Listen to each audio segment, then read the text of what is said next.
নমস্কার বন্ধুরা, সকাল সকাল চলে এলাম রান্নাঘরে। রান্নাটা শুরু করে দেবো বন্ধুরা। সকালের নাস্তা থেকে শুরু করবো বন্ধুরা।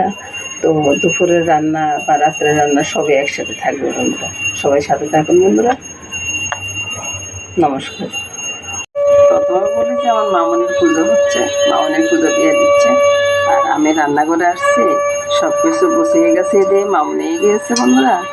আর এখন প্রথমে ওই সকালের জন্য একটু আলু ভাজি করবো। আলুতে পেঁয়াজ, কাঁচা লঙ্কা সবই দিয়ে দিয়েছি। আর এই তেলটা ছিল কালকে ডাল বড়া করছিলাম, ডাল বড়ার তেলটা ছিল আর কি। তো এখন সবগুলো দিয়ে দিই একসাথে। মাছাতে যাতে আমি ওই বাটিতে করলাম না আর কি।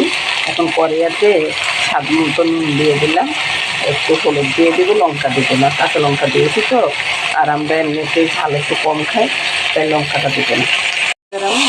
আমি ভালোভাবে মেখে নিই, মানে কড়াইতে দিয়ে মেখে নিচ্ছি। চুলার একটু বাড়িয়ে দিলাম।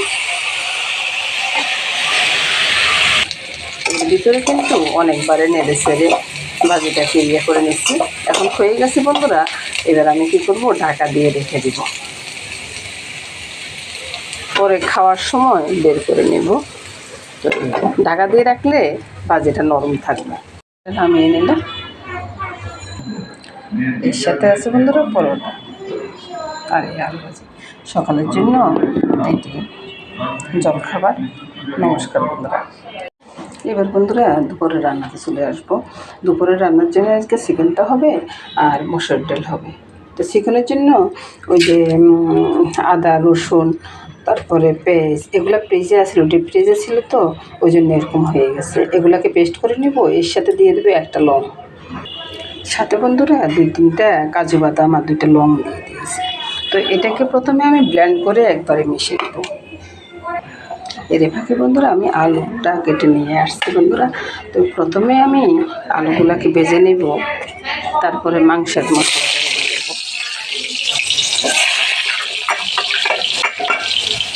আর এদিকে ডালটা বসিয়ে দিলাম, ডালের সম্বারটাও রেডি করে রাখলাম।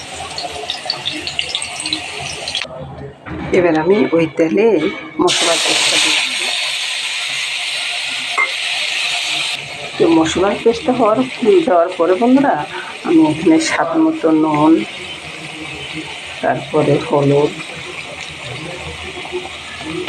লঙ্কা, জিরা দিয়ে দিলাম।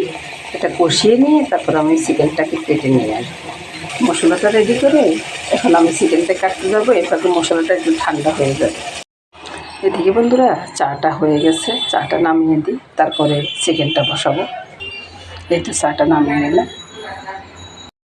মশলাটা ঠান্ডা হয়ে গেছে বন্ধুরা। এবার আমি কী করব, চিকেনগুলো এই মশলার ভিতরে দিয়ে দেব। সবগুলো একসাথে দিয়ে দিই, আলু পেঁয়াজ সব একসাথে দিয়ে দিলাম। একসাথে দিয়ে এবার ভালোভাবে মেখে নেবে। এখানে একটু সর্ষের তেল দিলে ভালো হয় আর কি। তো সর্ষের তেলটা তো আমি ধরতে পারি না, ওই জন্যে বন্ধুরা আমি সর্ষের তেলটা দিই না আর কি। তো এভাবে ভালোভাবে মেখে আমি অনেকটা টাইম রেখে দেব। চুলার জালটা দেব না, অনেকটা টাইম রেখে দেবো এভাবে। 20-25 মিনিট হওয়ার পরে বন্ধুরা এবার আমি চুলাটা জেলে দিব। আর সাথে দিয়ে দেবো দারচিনি এলাচি গোটায় দিয়ে দিলাম আর কি। এটা আগে দেওয়া উচিত ছিল সোমবারে, সেটা আমি ভুলে গেছি। চুলার আঁচটা দিয়ে কিছুক্ষণ নেড়ে ছেড়ে একবারে ডিম করে দেবো। যখন একটু চিনচিন করে আওয়াজ হচ্ছে তখন আমি চুলার হিটটা একবারে কমিয়ে দিয়ে অন্য কাজ করে আসবো। এবার চুলার হিটটা বাড়িয়ে আমি একটু নেড়ে ছেড়ে দিচ্ছি বন্ধুরা। নেড়ে ছেড়ে দিয়ে আবার ঢাকা দিয়ে রেখে দিব। আর মাঝে মধ্যে আমি একটু নেড়ে দিব বন্ধুরা। ওই নাড়াটা কিন্তু আমি সব নাড়ার সময় আমি দেখাই না বন্ধুরা, দেখে না। এই কারণে ভিডিওটা অনেকটা বড় হয়ে যায়, আর এটা দেখানোর মতো কিছুই নেই, ওই জন্য আর দেখাই না। তো আমি পরে বার কষানোর পরে আমি দেখাবো যে কেমন হয়েছে। এবার ঢাকাটা উঠাবো। ঢাকাটা উঠাইয়ে দেখাচ্ছি বন্ধুরা। এই যে নিচে দিয়ে একটু পোড়া পোড়া দাগ লাগছে না, এটা আমি নিজে ইচ্ছা করে লাগাচ্ছি। এটার একটা আলাদা একটা ভালো একটা সেন্ট উঠবে। তো এখন আমি ঝোলটা দিয়ে দিই।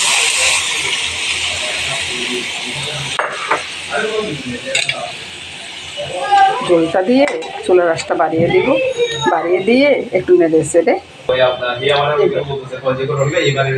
এবার বন্ধুরা দারচিনি এলাচি পাউডারটা ছড়িয়ে দিব, ছড়িয়ে দিয়ে ঢাকাটা উঠিয়ে এবার চিকেনটাকে নামিয়ে নেব। রান্নাটা হয়ে গেছে বন্ধুরা। তো বন্ধুরা আমার রান্নাটা সম্পূর্ণ হয়ে গেছে বন্ধুরা। আজকে আর অন্য কিছু রান্না করবো না, আজকে এই দেখেন বন্ধুরা আমার আমার দাদুভাইটা কোথায় কোথায় এই যে আমার দাদুভাইটা কথার জন্য কিছু বোঝা যাচ্ছে না আর কি। তো এই মাসি আসছে, তো মাসির সাথে কিন্তু দাদুভাইয়ের খুব একটা ভাব আছে বুঝছেন। মাসি আসার সাথে সাথে ওর না এত কথা আরম্ভ হয় আর আমি কথা বলার সুযোগ নেই। তো আজকের মতো এখানে রান্নাটা শেষ করলাম বন্ধুরা। তো সবাই ভালো থাকুন, সুন্দর থাকুন, সুস্থ থাকুন বন্ধুরা, এই কামনা করে শেষ করলাম। নমস্কার, শুভ দুপুর।